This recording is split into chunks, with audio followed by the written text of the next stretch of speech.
Salam tout le monde. Première vidéo, c'est pas forcément évident, alors je vous demande d'être indulgent avec moi, mais croyez-moi, faites abstraction de la forme et concentrez-vous sur le fond, parce que je vais vous délivrer des informations d'une qualité très importante pour votre foi et votre spiritualité. Bon, c'est une chaîne qui s'appelle Muslim Bitcoin, donc on va parler forcément du Bitcoin en lien avec l'islam. Mais pour commencer, aujourd'hui, pour la première vidéo, je vais pas du tout vous parler du Bitcoin. Je vais vous parler de l'euro, ou peu importe là où vous habitez dans le monde, de la monnaie que vous utilisez au quotidien. Pourquoi est-ce que je fais ça? Au fur et à mesure des années, je me suis aperçu que lorsqu'on essaye, pardon, d'expliquer Bitcoin à des gens qui n'y sont pas forcément initiés, qui sont complètement parfois même étrangers à cette technologie, ils ont beaucoup de mal à comprendre.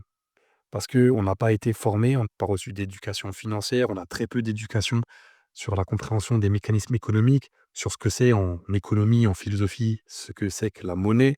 On ne connaît pas tous ces sujets-là. Et dans le cas particulier du Bitcoin, il y a une un tel traitement médiatique et universitaire et politique négatif sur cette technologie que on le subit aussi un petit peu en tant qu'individu et on a une attitude de rejet ou tout du moins une attitude craintive vis-à-vis de ça. Et donc on ne s'y intéresse pas forcément et lorsque quelqu'un vient essayer de vous l'expliquer, c'est difficile de complètement l'écouter avec ouverture d'esprit. D'autant plus que nous, en tant que musulmans, on a toujours cette espèce de réflexe de considérer les choses, nouvelles avec une attitude, de crainte et de distance. C'est le discours, vous savez, de lorsqu'on pose la question: «Les cryptomonnaies, le bitcoin est-il, halal?» Alors on va dire, «Non, tel savant a dit qu'il est encore trop tôt pour juger. La position de prudence est de ne pas s'en approcher. Il vaut mieux attendre, patienter».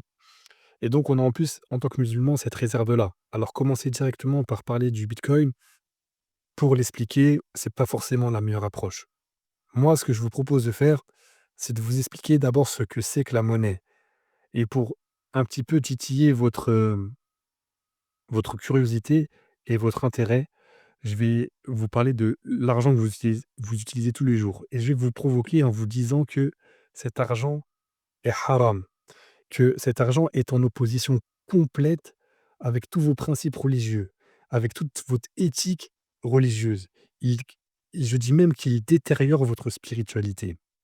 Ça vous semble peut-être farfelu, mais croyez-moi, écoutez-moi bien et d'ici la fin de cette vidéo et peut-être encore une autre, vous serez absolument convaincu que en tant que musulman, en tant que croyant, parce que ça concerne même les catholiques, vous devriez tout faire pour vous éloigner le plus possible de l'euro, du dollar, du dirham, du dinar, peu importe là où vous habitez dans le monde, vous devriez vous éloigner le plus possible de la monnaie étatique que l'on impose dans le pays où vous résidez. Alors pourquoi je dis que, l'euro, on va rester sur l'euro pour l'exemple, pourquoi je dis que l'euro est haram? Pour 3 raisons. Enfin, il y a plus de raisons que ça, mais dans cette vidéo, je vais m'attarder sur 3 raisons. Les plus, on va dire, les moins choquantes. Je vais aller de la moins choquante à la plus choquante et dans une vidéo suivante, je viendrai enterrer, véritablement le débat avec une analyse spirituelle de cette monnaie. Mais commençons d'abord par, la première raison, la moins choquante. La première raison qui fait que l'euro est considéré comme illicite en islam, c'est qu'elle est imposée par la force. En islam, rien ne peut être imposé par la force en termes de transactions commerciales. Si, 2 marchands ou un acheteur, un vendeur décident de procéder à une transaction avec, n'importe quelle monnaie, ils doivent pouvoir le faire librement. Si par exemple un acheteur veut vendre, des cerises et utiliser comme moyen d'échange de la peau de chameau, d'utiliser par exemple, des plaques de cuivre, des lingots d'or, des dates, il peut le faire. Ils ont le droit de fixer ensemble, du moment qu'ils sont d'accord et qu'aucun des 2 n'est lésé vis-à-vis de l'autre, ils peuvent choisir la monnaie qu'ils ont envie librement. Le prophète lui-même, sallallahu alayhi wa sallam, lorsqu'il a institué la première société musulmane à Médine, n'a pas créé de monnaie. Il n'a pas institué une monnaie qu'il a imposée par la force. Il a utilisé tout type de monnaie pour ses différentes transactions et affaires commerciales. Il a utilisé aussi bien la monnaie de l'Empire byzantin que parfois même des peaux de chameau, peu importe, il se mettait d'accord en direct avec la personne avec qui ils transactaient pour fixer la monnaie qu'ils allaient utiliser. En parallèle avec ce que nous vivons aujourd'hui, l'euro est complètement imposé. Je vous mets au défi d'aller essayer d'acheter, des chaussures avec, des pièces d'or. Ce ne sera pas forcément interdit, mais ce sera très complexifié. Et ce qui est encore pire, c'est que si jamais vous refusez d'utiliser la réception d'un paiement en euros en tant que commerçant, vous vous exposez à des graves poursuites. Alors, à ce moment-là, la loi s'abattra sur vous, vous serez pénalisé, vous serez arrêté, vous recevrez des amendes et vous pourrez même terminer en prison si vous refusez d'utiliser des euros pour vendre les différents objets ou les différents services que vous souhaitez vendre. Première raison, l'euro est imposé par la force, tandis qu'en islam, aucune monnaie, aucun moyen d'échange ne peut être imposé par la force. Ils doivent être acceptés librement par toutes les parties commerçantes. Deuxième raison, la manière dont est créé l'euro. L'euro ne repose en fait sur rien. En finance musulmane, on dit que tout doit reposer sur la tangibilité, sur quelque chose de solide, de tangible. L'euro, lui, ne repose sur rien. Il peut être fabriqué à partir de rien. C'est complètement l'inverse de ce qu'on a connu tout au long de l'histoire de l'humanité, avec des pièces en or, en argent, en cuivre, ou bien même des pièces en coquillage, en peau de chameau, peu importe.